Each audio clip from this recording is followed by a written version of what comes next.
Come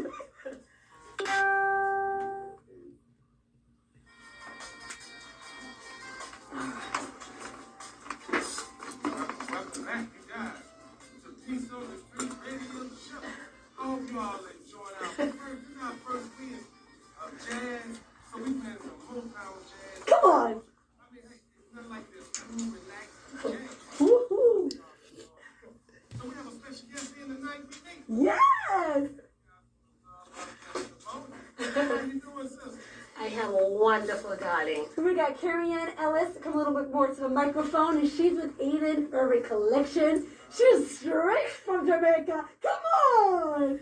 Hi, everybody. Hi, Jamaica, Jamaica, Jamaica. You know we have a show tonight from Jamaica, friends? Because as well as we have an artist from Jamaica that's going to be on the air. Isn't that amazing? It sure is. Oh, Jamaica's watching We're us. in Jamaica and we're dominating the tracks. We are doing so well. I love it. I love her accent. So you have an amazing story and testimony to tell, and the reason for you to be here is your mission. Yes. You're on a serious mission. We support you. Yes. It's such a deep testimony, and you're so strong. Yes, I am. You're amazing, and you make things happen. Yes, I do. So please tell everybody exactly your mission. Okay, so hi, everybody. I am Carrie Ann Ellis, and this right here, I don't know if everybody can see him, but this is Aiden Irving, and we're all the way from beautiful Jamaica. Come on. And y'all know we're dominating the tracks, right? So big up my Jamaican girls. We love you and thank you so much. Yes. You have a brand. You developed a collection brand for baby my Aiden. son, yeah. Yes. Please tell us about that and what made you go about that. Yes. Okay, all right. So my son was, and I watched him die 5 times and came back to life. And I decided that, after enduring 6 successful surgeries at the age of 3 years old, heading on to our 7th. Wow. I mean, the eyes are the windows to the soul, as I tell people all the time. And he lost his vision, throughout, some medical negligence and stuff. So, I'm here in America fighting, for everything. I just went in for, and then, the doctors, just did so many wrongs. Oh no. All right, so yes, he wasn't born like this. For persons who don't know him, he wasn't born like this. What they did was to put a mask over his head because they didn't have a ventilator for him. And he ended up losing his vision. He lost his hearing. He had a hole in the heart. He was diagnosed with chronic lung disease, brain trauma, speech delayed, developmentally delayed, globally delayed. Now we're querying him for autism. So I'm really fighting for brand Aiden, and as I said, watching him take his 5th breath, and I said to God, if this is it, then let him stay. And I remember I walked out of that hospital, and when I went back, my son was breathing. He never died again. And he endured 6 major surgeries, and he's still going.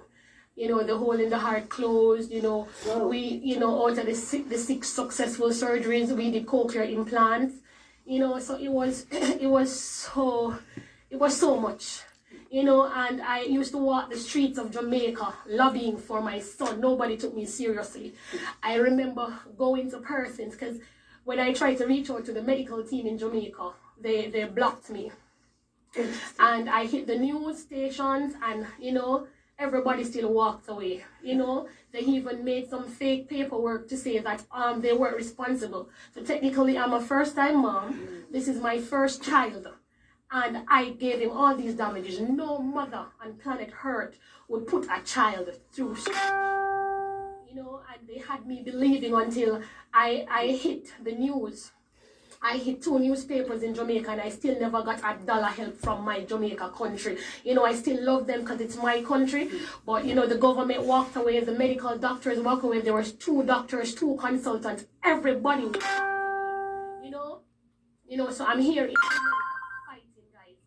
fighting, unemployed, single mother, even a father. His father walked away knowing his condition, So I have nobody but my son and myself. Fantastic strangers out there, Facebook people lobbying, Instagram lobbying, my YouTube channel, because I try to get a story on every broadcast. I even tell people I recently joined the TikTok. I know nothing about TikTok. Wow. I'm so proud of you. Yes, thank you, Mama. Thank you so much. May I ask this? You left Jamaica because you wanted to get help for Aiden?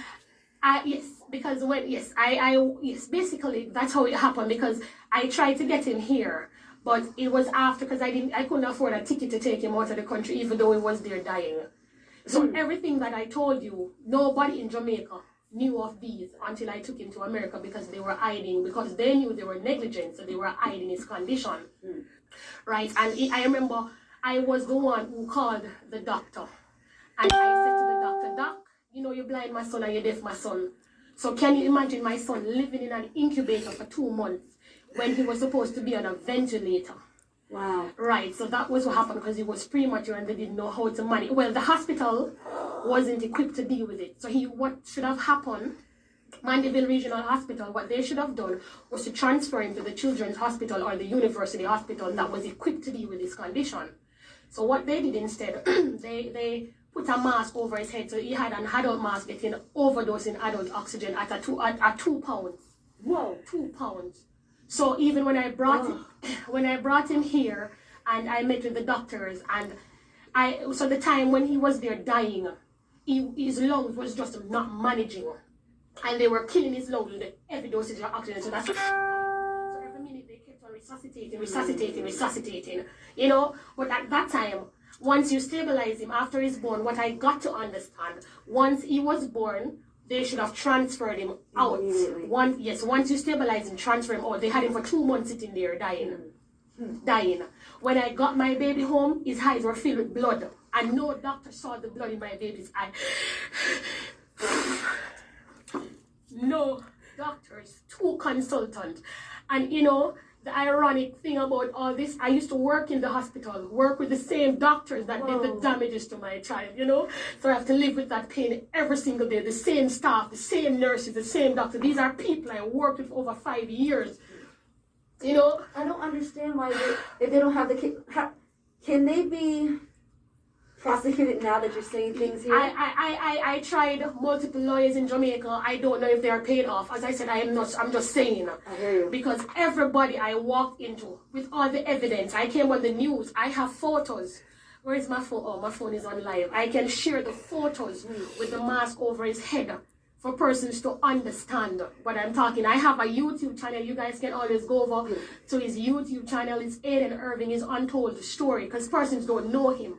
Every surgery he has done, every test that he has done, every scan he has done, everything that he has done is on that platform. I shared. It doesn't matter how degrading, it doesn't matter how bad. Even when he took his last breath, when he died and came back to life, that was the last recording, and even that is on it. Wow. Everything is there. Every success in his surgery. The first time he heard, and the first word he said was, "Mama."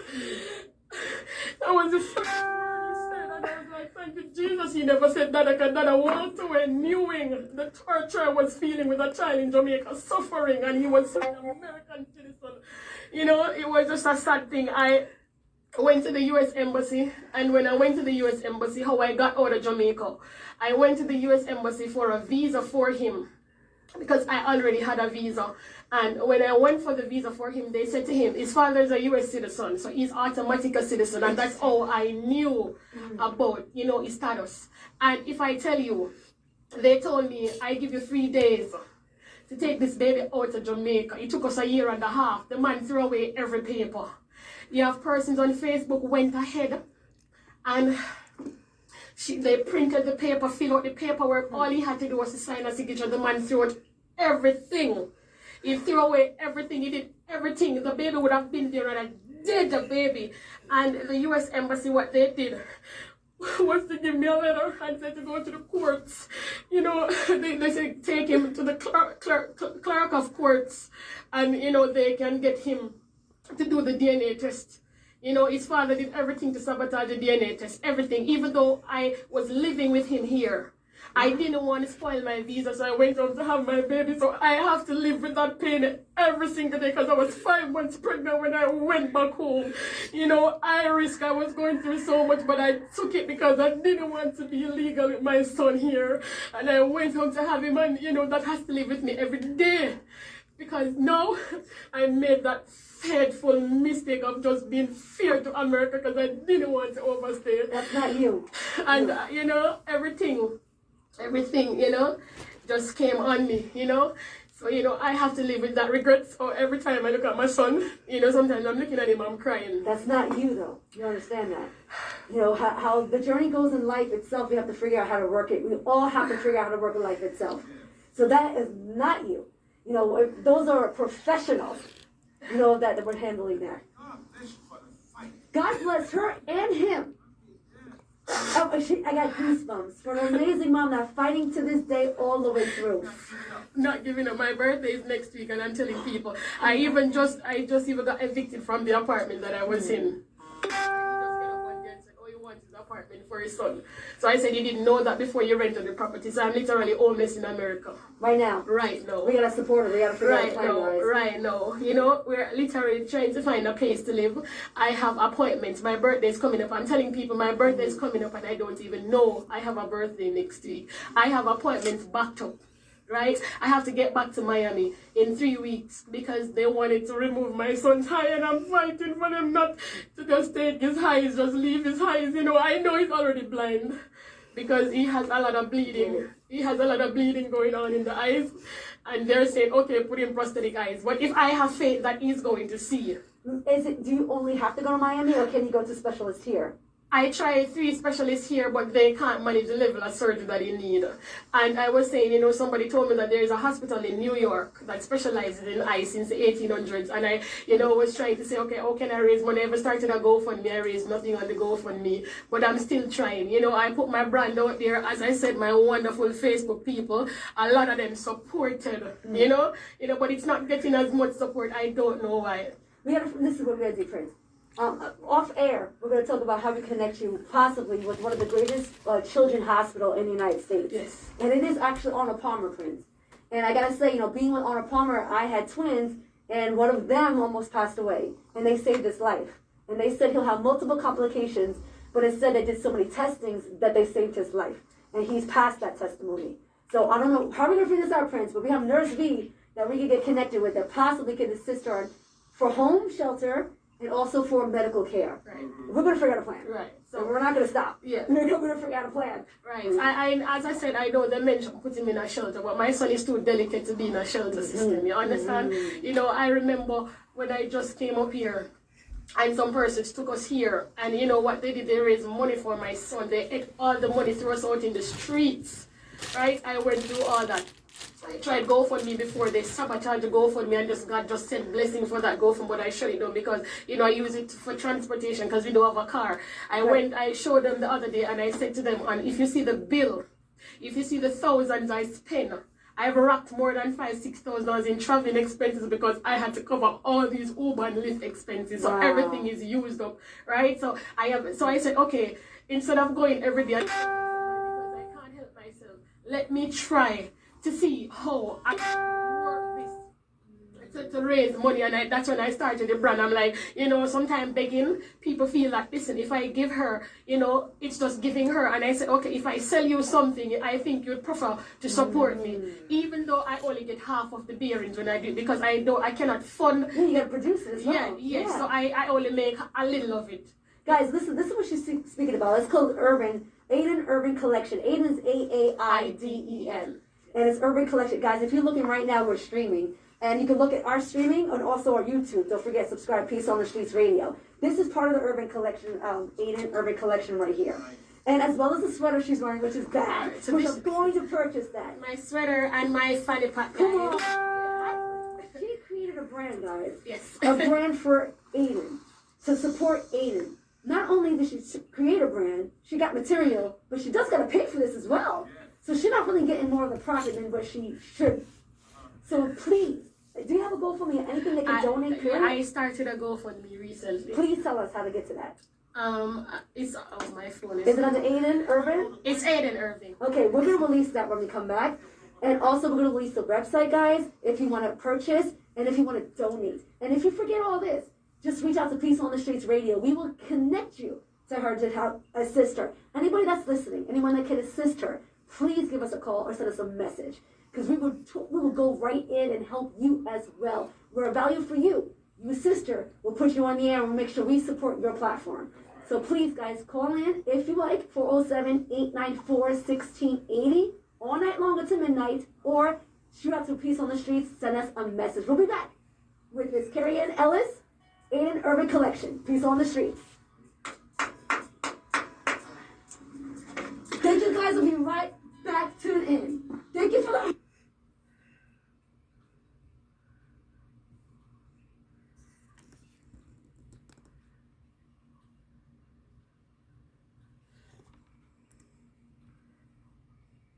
And so he said he's going to donate, and we really appreciate... Puerto Rican! He spoke to us in Spanish, and he said, may God bless you. You know, may Jesus be with you. And so he said he's going to donate, and we really appreciate... Jose, right? We appreciate you so much. Thank you so much for calling in. Come on.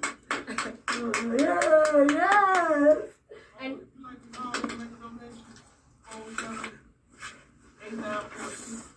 that's it.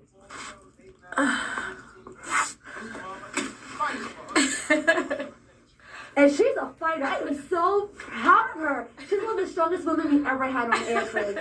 And I'm serious about that. So guys, you can go to the GoFundMe page. Go to GoFundMe, and it's Aiden Irving Fighting to Save His Sight. Aiden is A-A-I-D-E-N Irving, E-R-V-I-N. Donate. Anything matters. $2, $5, anything. It matters, and it's going towards the baby and his mom, guys. So it's a huge, huge thing to help assist other individuals. I'm so proud to hear that you're getting at least assistance in the United States. yes. What an amazing culture we have, guys. I took it for granted. Here in the United States.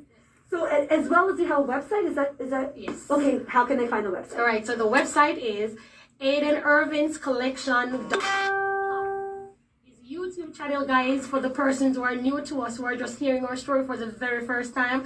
His YouTube channel is Aiden Irving is Untold Story. There you'll find everything. Our Instagram page is Aiden_Irving. So everything is there. His Facebook page is Aiden Irving. His TikTok is Aiden Irving. It doesn't matter what I touch, everything is Aiden Irving. Yes, his GoFundMe. I'm so proud of you. Aiden Irving. His brand, Aiden Irving. She developed a brand, guys, to make sure that, all cultures understand the hustle and the flow when it asks for donations. Yes. And she actually made this happen to help assist her. Yes. So she's a hustler. She's working it no matter what. And we're going to make this happen, friends. We appreciate everybody calling in. Don't forget, guys, you can call in all the way to midnight. 407-894-1680. Go to GoFundMe, Aiden Irving Fighting to Save His Sight. We're going to post this. Don't worry if you miss it. And as well as Mama Carrie Ann Ellis. We're so proud of you. Thank you, man. Thank you so So we want to give a shout out, say thank you to anybody. Oh, Lord Jesus. I got the world to show it out to. All right. Come on. All right, so everything started on Facebook. My first video asking for help was on Facebook, and everybody came together. GoFundMe, support, big up yourself, love you, Facebook, Instagram, YouTube. Everything started there. Then my first person who took me from Jamaica was Shani. She had a sponsor who she did a heart surgery, and the team helped her with the heart surgery, and she put me onto the team, and they were the one who got us to do the cochlear implants and everything. We thank them every day. Auntie Jane, Auntie Karen, the entire Food for the Poor team. Big up on yourself. We love you, we love you, we love you. We can't stop loving you. You guys took us in. I didn't understand what family was. And when I left Jamaica, you would have felt more embarrassed to have a child with disabilities. But when I came to America, I only knew that he had abilities. I never saw disabilities. I saw abilities. Come on. Come on. I only saw abilities. So Shanik was the first person who put me to the Auntie Jane team. Auntie Karen, Uncle Michael, they were the fourth person that I met. From that now, you have my best friends, Nordia, Monique, Auntie Bell, those were the team that were rocking my backbone, everybody came, Miss Dominique, it doesn't matter how far we are, Auntie Dominique and her family is driving everywhere. Wow. Auntie Drea, every time they do they shop the send for Aiden, the Smiths, big up yourself, Rosie Smith, why all is about people. I say, yo, Kerry, on the share Kerry, Auntie Dimes, big up yourself, oh Lord, oh God, I should have really had some written up. There's so much. Auntie Jacqueline, I remember when I started the collection, I understood nothing. Miss Dion Winter, big up yourself. When I came to you guys to ask you how to start a collection, you never shunned me, you never said, listen, you're not going to go anywhere with this collection. Go for it. And let me tell you, when I started, I didn't know nothing about computer. I'm there trying to design even this print right here. Even this print, this is an original Aiden print. This is every pattern is Aiden Irving. I had to sit down, print the patterns, pin every fashion, every style, everything on it is Aiden Irving. I did everything from scratch. There's nothing that I stole. Everything was brand Aiden. And she made this possible. What a beast, guys. Yes. We are so proud of you, Carrie Ann Ellis. Yes. You could welcome back anytime to share your story. We're going to help support this mission forevermore. We're family now. You're stuck with us. Yes, ma'am. Yeah, Carrie Ann Ellis, yes, Aiden Irving Collection. Come on. With a beautiful baby. He's right with us. Come on, Aiden. And he's sleeping. I really forgot somebody. So for all the mediums, the YouTube journalists, the Facebook journalists, Instagram journalists, everybody who shared Aiden Irving. I remember watch Chrissy work. She was one of the persons who were fundamental in sharing Aiden. Like just about everybody, my big friend, Yankee Bless from England. Listen to me every day. I say, Kerry, the sky is the limit. You're going to fight to the highest, fights to the hot mode. Every single person, I may not call your name, family, even though, I thought they would have been in my backbone through this, Taniel, big up yourself, Taniel, no matter which part we go, the rocky ends, Chantel and her wonderful team, her sister, her friend, everybody that came together, the first time we came, we never had a bed, and she came and said, Kerry, you can't sleep on, you're not going to stay in an empty apartment when you just started out, and they came together with a truck. Wow. Chantel, our sister Brooks and Shireen, they know themselves, big up on themselves, me never ever forget, in spite of life, me never forget, everybody that played a role in every part. Nardia, you're my backbone, my strength, everything, my mother, we talk all the time, my sisters, we talk all the time, family, in everything that I do. You understand, but you don't know Auntie Jane, Shanik McFarlane, big up yourself anywhere in Jamaica, because you get out of Jamaica. You understand? So thank every single body, the WOKB crew. Come on! Oh, Lord! Yes, and I tell them just now, I walked to the station, they didn't even know, Miss Rosie, thank you, big up yourself, Miss Jackson. You're always one of those. Miss Atzel, Aiden teachers, Miss Atson. I can't even remember the other teacher that teaches him throughout the school. All his teachers, all the teachers in his school that made his life comfortable. Big up yourself if you're watching. Everybody that played a role. You guys made me know my son is loved. He has never gone into nobody's life. He has never been inspired. He's always inspiring. Big up yourself. You have been there. She was the one who came to me and said, Kerry, you need help for this baby. Let me take you to the station. And when I came here, there wasn't much persons here to share my story with, So we left. And when I pulled up a while ago, tears ran. When I saw, I'm right back in the exact same. Come on! God is always good. Yeah. That's right. Ladies and gentlemen, Carrie Ann Ellis, one of the beasts in the game from Mama Bear. We appreciate you taking care of this beautiful boy. Aiden, we love you. Come on. He's so extreme.